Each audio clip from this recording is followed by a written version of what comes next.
안녕하세요. 이지윤입니다. 오늘은 이지윤 TV 그 세 번째 시간인데요. 세 번째를 진행하면서 좀 더 다양하고 좋은 내용 담아 보도록 노력하겠습니다. 오늘은 이제 우리가 왜 부동산으로 은퇴 준비를 스스로 해야 되는지에 대한 경제 흐름에 대해서 조금 좀 공부를 좀 해보는 시간을 가질 건데요.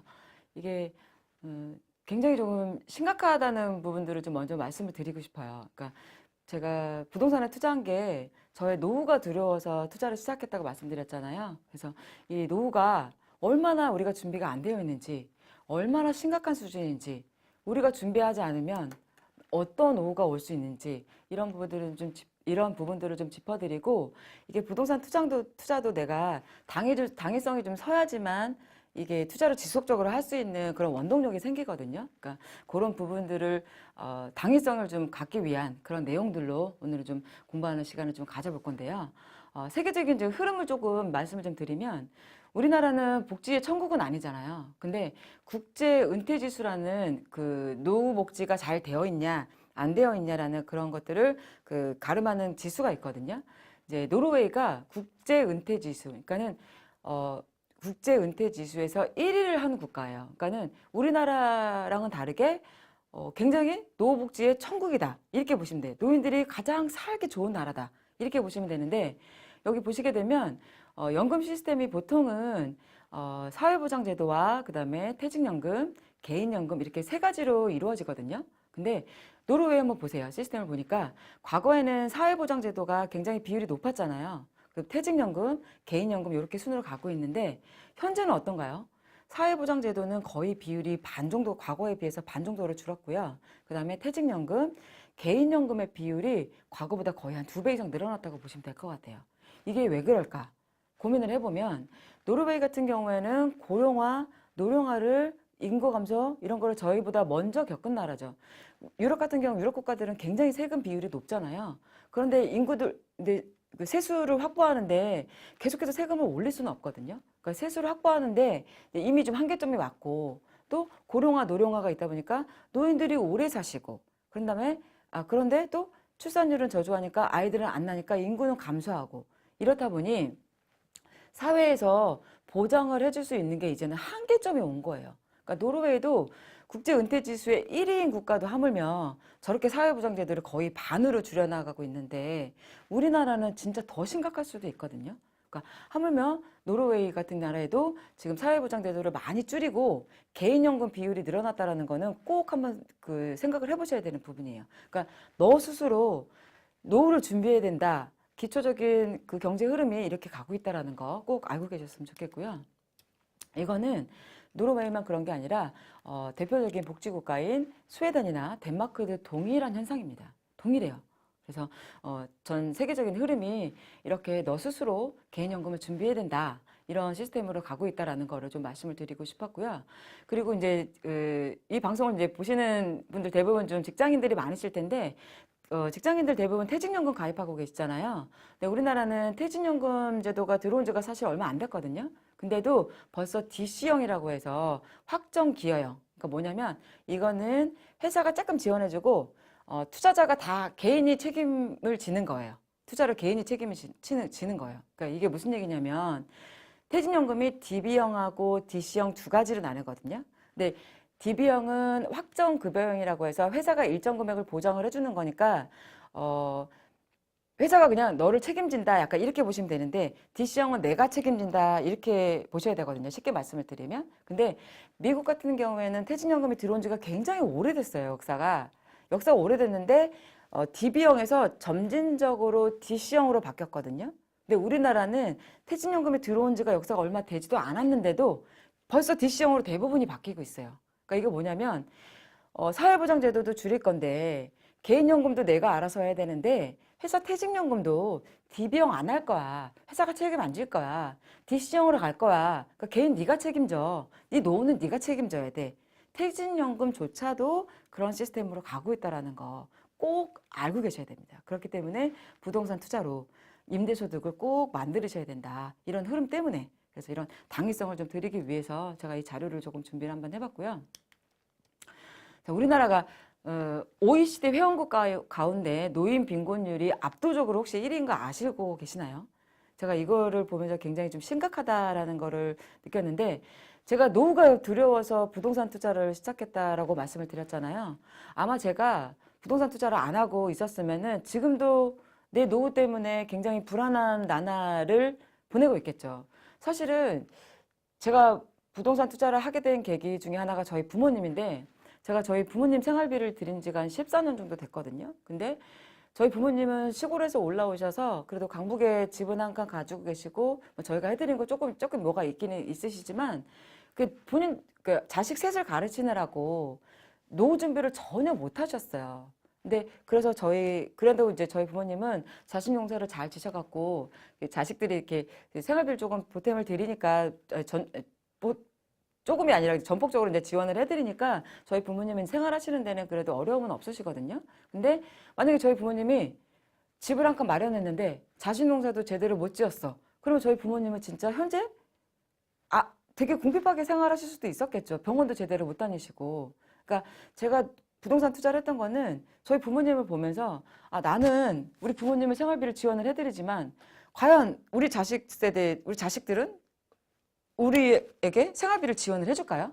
안 그럴 거거든요. 세대가 다르기 때문에. 그렇기 때문에 저는 부모님도 해드리고 하려면은 내가 내 노후를 스스로 준비해야 되겠다. 그러면은 부동산밖에 없겠구나 이런 생각을 했던 것 같아요. 그래서 제가 실제로 투자했던 경매 스토리나 이런 것들은 유튜브를 진행하면서 차츰 실제 사례들을 들어가면서 하나씩 설명도 드릴 거고 현재에 대입해서 어떤 식으로 투자하는 게 좋을지도 설명을 쭉 들어드릴 거니까 유튜브 방송 열심히 올릴 거니까는 이제 구독 많이 좀 해주시고요.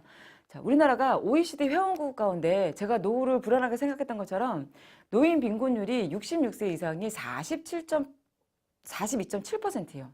그러니까 OECD 회원국 가운데 압도적으로 1위거든요. 그러니까 76세 이상은 60%. 그러니까 다른 나라에 비해서 거의 꼴찌인 뭐 오스트레일리아나 그다음에 멕시코에 비해서도 2배나 되는 수치예요. 그러니까 이게 무슨 얘기냐면 66세 이상은 반은 그냥 가난하다 그 얘기거든요. 이거에 대한 경각심은 진짜 있으셔야 돼요. 일본 같은 경우에는 우리나라보다 노령화 고령화를 먼저 겪었잖아요. 근데 그 나라 같은 경우에는 혹시 노후파산이라는 책을 읽어보셨는지 모르겠어요. NHK에서 쓴 책인데 일본 같은 경우에는 일부러 죄를 짓고 감옥에를 간대요. 거기 가면 밥도 주고 집도 주니까. 왜? 임대료도 비싸고 물가도 비싸니까. 그러니까 우리도 스스로 준비하지 않으면 그런 노후를 분명히 맞을 수가 있거든요. 그래서 부동산과 금융을 잘 투자해서 스스로 노후 준비를 해야 된다는 그런 이제 당위성을 좀 말씀을 드리고 싶습니다. 그리고 자, 우리나라 이제 연금 제도가 앞으로 어떻게 바뀔 건지에 대해서 살짝 유추를 한번 해볼 건데요. 뭐 개인연금도 비율이 늘어날 거고 퇴직연금도 늘어날 거지만 퇴직연금도 내가 알아서 운영해야 되는 DC형으로 바뀔 거지만 공적 연금이 있잖아요. 그 연금 제도가 어떻게 바뀔 건지를 이제 한번 살펴볼 건데 선진국의 그런 케이스들을 보게 되면 우리나라가 어떻게 방향으로 흘러나갈지 추이를 조금 유추를 해볼 수가 있잖아요. 그래서 미국의 이제 퇴직연금에 대한 연역을 제가 좀 준비를 한번 해봤는데 미국은 1875년도에 최초로 DB형 연금제가 시작이 됐어요. 아까 말씀드렸던 것처럼 DB형은 회사가 책임지는 거예요. 회사가.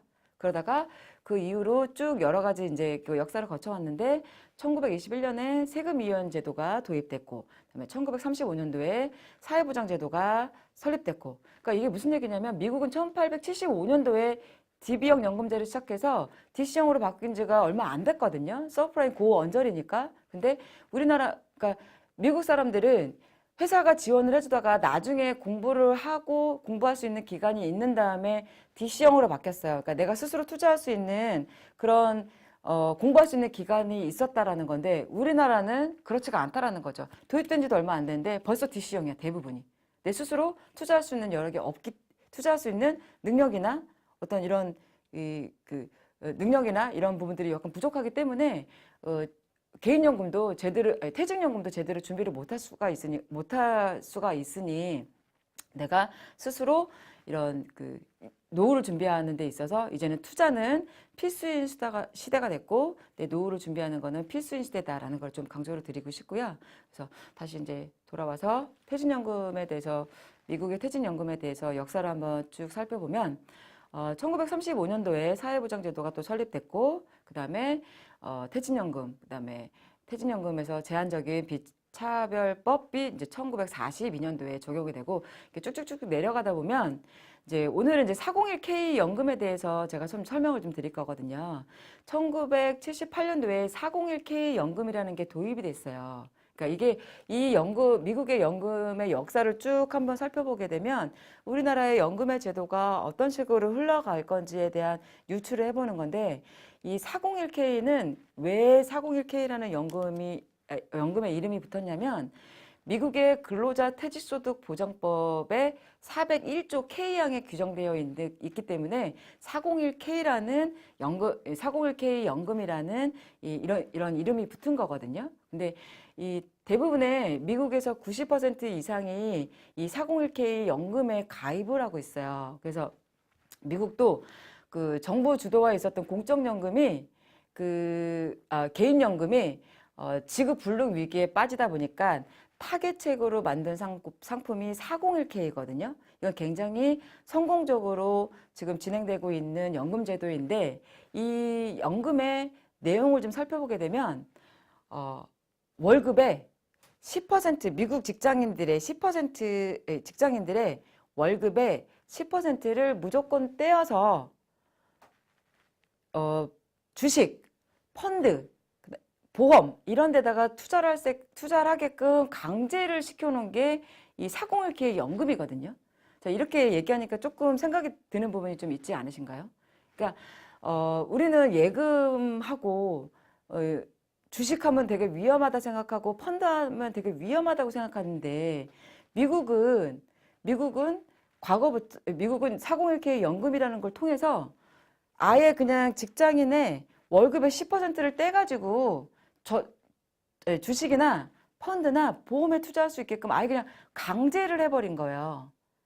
자, 그러면 그 금리하고 물가에 대해서도 나중에 한번 다루겠지만 물가는 점점 올라가는데 금리 공부 조금만 해보면 금리는 장기적으로는 내려간다는 걸 이제는 웬만한 분들은 잘 알고 계시거든요. 그럼 금리는 물가 상승률을 해지할 수가 없다라는 거를 이제는 많은 분들이 조금은 알고 계세요. 이겨낼 수가 없어요. 그러면은 내가 노후를 준비할 때는 부동산도 부동산이지만 금융적으로도 준비를 하셔야 되는데 금융적으로 준비를 할 때 예금 갖고는 물가 상승률을 해지를 못하기 때문에 돈을 모으는 의미가 없는 세상이에요. 그러다 보니 주식이나 펀드 이런 데다 투자를 할 수 있게끔 미국은 예전부터 강제를 하고 있다는 거죠. 그러니까 이게 미국 다우지수가 1884년부터 시작이 됐거든요. 그러니까 미국 다우지수 보면은 굉장히 등락이 심해요. 우리나라 코스피 지수랑 마찬가지거든요. 우리나라 코스피 지수도 과거에부터 봤을 때 뭐 IMF 때도 그렇고 그다음에 9.11 테러나 뭐 IT 버블 있었을 때도 그렇고 그다음에 서브프라임 뭐 리먼 사태 있었을 때도 그렇고 그다음에 그리스발 금융 위기 있었을 때도 그렇고 주가가 30%, 50%, 70% 훅 빠지거든요. 그러니까 지수가 막 이런 식으로 굉장히 등락이 심해요. 다우지수도 마찬가지예요. 그렇지만 장기적으로 시장은 우상향하기 때문에 너네들은 그냥 강제적으로 10%씩 그냥 여기다 401k 연금에다 저축해. 그러면은 단기적으로 등락할 거지만 나중에는 네 노후에는 이게 분명히 큰 돈이 돼서 네 노후에 도움이 될 거야. 이렇게 판단해서 401k 연금이라는 거를 만든 거고 미국인이 90%가 가입을 하고 있다는 거예요. 우리나라도 지금 현재는 이렇게 가게 되면 조금 반발이 있기 때문에 바로 이렇게 갈 수는 없겠지만은 점진적으로는 우리나라도 이렇게 갈 가능성이 높아요. 그러니까 그 노후를 준비하는 데 있어서 금융이 됐던 부동산이 됐던 단기 투자로 수익을 낼 수 있는 건 사실은 거의 없다고 보셔야 돼요. 부동산도 거래세가 거래 비용도 많이 들어가고 그다음에 취득세, 등록세 한 번 거래할 때마다 그 여러 가지 그 거래세가 많이 발생하는 상품이기 때문에 단기적인 거래로 그 수익을 많이 창출하기가 좀 어렵다 이렇게 보시면 될 것 같고요. 내 노후를 준비하는데 금융적으로 투자했어, 연금에 투자했어, 펀드에 투자했는데 단기적으로 조금 하락한다고 해지하고 이러다 보니까 우리나라가 연금 중간에 다 아끼시잖아요. 그렇죠? 물론 금리형 상품 별로 좋은 건 아니지만은 좋은 상품을 추천을 해도 중간에 다 아껴요. 그러다 보니까 우리나라가 OECD 중에 가장 높은 노인 빈곤율을 기록하고 있는 거예요. 그럼 미국은 어떨까? 미국의 비율은요. 미국은 OECD 평균이 약 10% 정도거든요. 미국은 약 10% 정도로 노인 빈곤율을 유지하고 있기 때문에 이 401k 연금이 미국의 노인 빈곤율을 줄이는데 굉장히 큰 기여를 한 연금 제도다. 이런 얘기를 드리고 싶어요. 그래서 우리나라도 분명히 이렇게 갈 수 있고 또 장기적으로 나중에 내 월급에 10% 20% 무조건 띄어서 너 주식이 됐던 펀드에 됐던 지수가 됐던 투자에 보험이 됐던 투자에 이렇게 만들 수도 있다라는 그런 유추를 할 수가 있게 되는 거죠. 그래서 여기서 이제 강조를 드리고 싶은 거는 금융이든 부동산이든 자산 증식의 두 수단은 금융하고 부동산이거든요. 사실은 부동산 전문가를 만나면은 부동산만 투자하라고 하고 또 재무상담사를 만나면은 또 금융만 또 투자를 권하거든요. 근데 자산 증식의 두 수단은 사실은 금융하고 부동산 이 두 가지거든요. 이 두 가지를 잘 아울려서 자산 분배를 해야지만 내 든든한 노후를 준비할 수 있는 건데 사실은 금융과 부동산을 아우르는 거는 우리나라에 그닥 그렇게 많지는 않은 것 같아요. 제가 유일무이하다고 말씀드리기는 조금 약간 뻘쭘하지만 좀 그럴 수도 있지 않을까. 저는 이런 자부심은 좀 있거든요. 그래서 미국이 왜 노후를 위해서 장기적으로 투자하게끔 법적으로 강제적으로 그렇게 만들어놨는지 이런 부분에 대해서 꼭 한번 고민을 해보시고 내 노후를 준비를 할 때는 부동산에서도 어느 정도 물론 단타로 치고 빠질 수도 있는 상품도 있지만은 장기적으로 투자해서 임대소득에 대한 좀 초점을 좀 맞추시고 그다음에 금융적으로 노후를 준비를 하실 때도 내가 조금 더 장기적으로 그리고 복리에다가 좀 투자를 하시게 되면 내 안정적인 노후를 준비를 하실 수 있다. 이런 부분을 좀 얘기를 드리고 싶고 전 세계적인 흐름이 개인연금의 비율이 늘어나고 있고 퇴직연금도 그다음에 그 DC형으로 바뀌어서 너가 알아서 스스로 준비해야 된다. 이런 시스템으로 가고 있고 또 사회보장제도가 점점 줄어들 수밖에 없기 때문에 내 스스로 준비하지 않으면 노후 파산에 있는 책처럼 내가 스스로 죄를 짓고 감옥에 가는 그런 일은 없도록 했으면 좋겠다라는 바람으로 이번 시간에 좀 준비를 한번 해봤고요.